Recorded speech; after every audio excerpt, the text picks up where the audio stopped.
Doctor ortho, अब दर्द भी घुटने टेकेगा।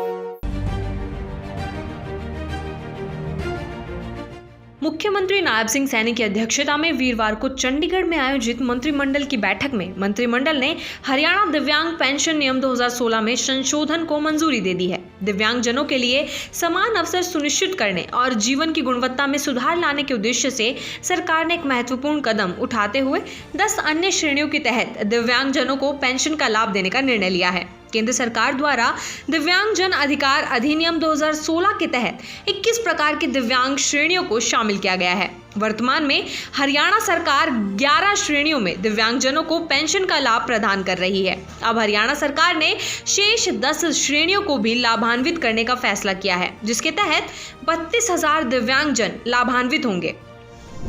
हमने दिव्यांगजनों के लिए भी जो 2016 में संशोधन को मंजूरी दी गई थी, उसमें संशोधन के अंदर अब हरियाणा में 10 और दिव्यांगजनों की श्रेणियों को उसमें जोड़ा गया है।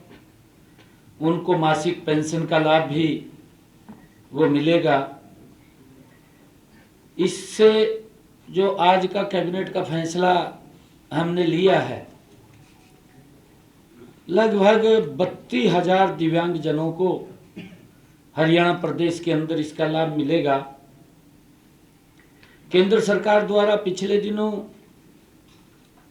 एक्ट में दिव्यांग जन अधिकार अधिनियम 2016 के तहत 21 प्रकार की दिव्यांग श्रेणियों को शामिल किया गया था। आज हरियाणा सरकार ने भी जो 11 कुछ तो हमारे एक्ट के अंदर पहले थी, 10 जिसकी मैंने चर्चा की है, 11 जो छूट गई थी उनको भी आज शामिल इसके अंदर किया है। हरियाणा में 2,08,071 लाभार्थियों को दिव्यांग पेंशन के रूप में हरियाणा सरकार 3,000 रुपये प्रति माह का मानदेय वो दिया जा रहा है। इसके अलावा हीमोफीलिया और थैलेसीमिया से पीड़ित रोगियों के मामले में वित्तीय सहायता लेने के लिए आयु सीमा को समाप्त करने का फैसला लिया है। वर्तमान में हीमोफीलिया और थैलेसीमिया से पीड़ित रोगियों को वित्तीय लाभ देने के लिए आयु सीमा न्यूनतम 18 साल है। कैबिनेट में ये भी फैसला किया गया कि हीमोफीलिया जो एक बीमारी है और थैलेसीमिया से पीड़ित रोगियों को दी जाने वाली पेंशन के लिए 18 वर्ष की आयु को भी समाप्त किया गया है। पहले क्योंकि 18 वर्ष के बाद उसको लाभ मिलता था, कैबिनेट में ये फैसला किया गया कि अब 18 साल की वो उसके ऊपर सीमा नहीं रहेगी, उस आयु सीमा को समाप्त किया है। हमने साथ ही यह भी निर्णय किया कि हीमोफीलिया और थैलेसीमिया के लिए वित्तीय सहायता पहले से ही प्राप्त किसी भी अन्य सामाजिक सुरक्षा पेंशन के अतिरिक्त होगी।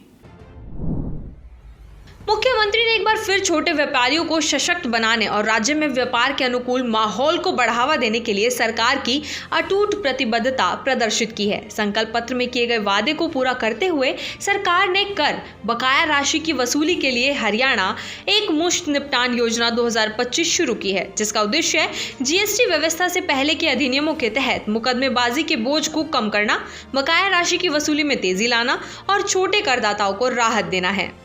मुख्यमंत्री की अध्यक्षता में हुई मंत्रिमंडल की बैठक में वित्तीय वर्ष 2024 से 25 से 2029 से 30 तक की अवधि के लिए सतत विकास हेतु हरियाणा स्वच्छ वायु परियोजना, Haryana clean air project for sustainable development को मंजूरी दी गई है। इस परियोजना का उद्देश्य भारत गंगा के मैदान इंडो गंगेटिक प्लेन में वायु की गुणवत्ता में सुधार करना और प्रदूषण के उत्सर्जन को कम करना है, जो कई राज्यों की सीमाओं में फैला हुआ है।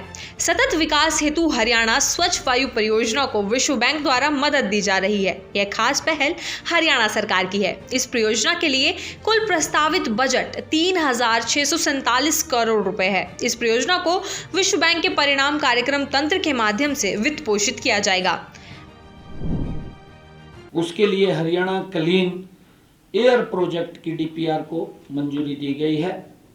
लगभग 3,647 करोड़ रुपए के कुल इसको पर परियोजना पे खर्च होंगे, निवेश होगा और वर्ल्ड बैंक से परियोजना के कार्यान्वयन करने के लिए 2,498 करोड़ रुपए का लोन भी लिया जाएगा।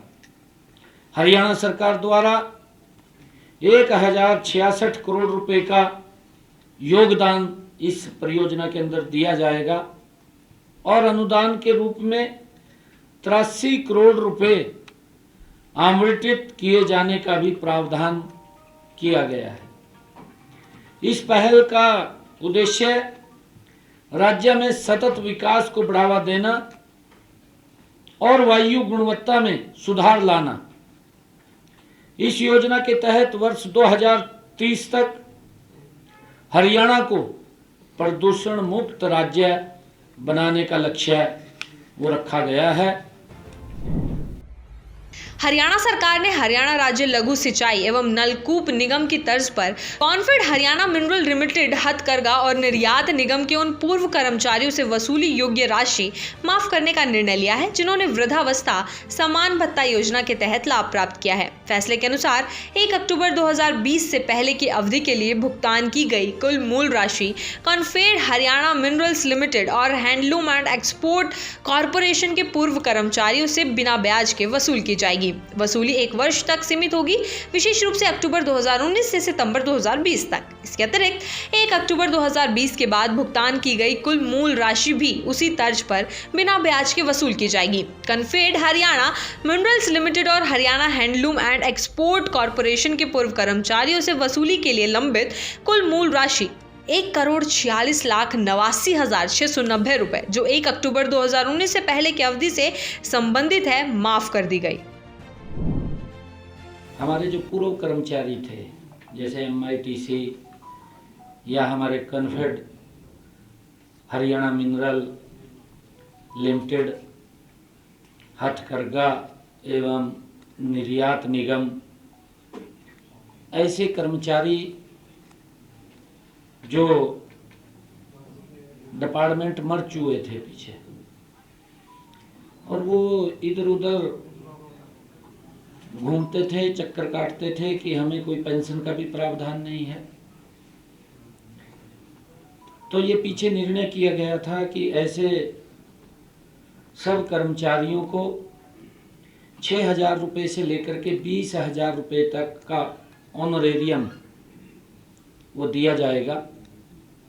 और उस समय के दौरान कुछ लोगों की बुढ़ापा पेंशन भी लगी थी और वो बुढ़ापा पेंशन, क्योंकि प्रावधान है कि एक जगह से एक स्थान से ही पेंशन ले सकता है, तो ऐसे सब कर्मचारियों को जिनकी बुढ़ापा पेंशन वो डबल ले रहे थे, उनके लिए जो बुढ़ापा पेंशन थी, सम्मान भत्ता था, वो लगभग 1 साल का उनका 1,46,00,000 रुपया आज उनका वो माफ किया है।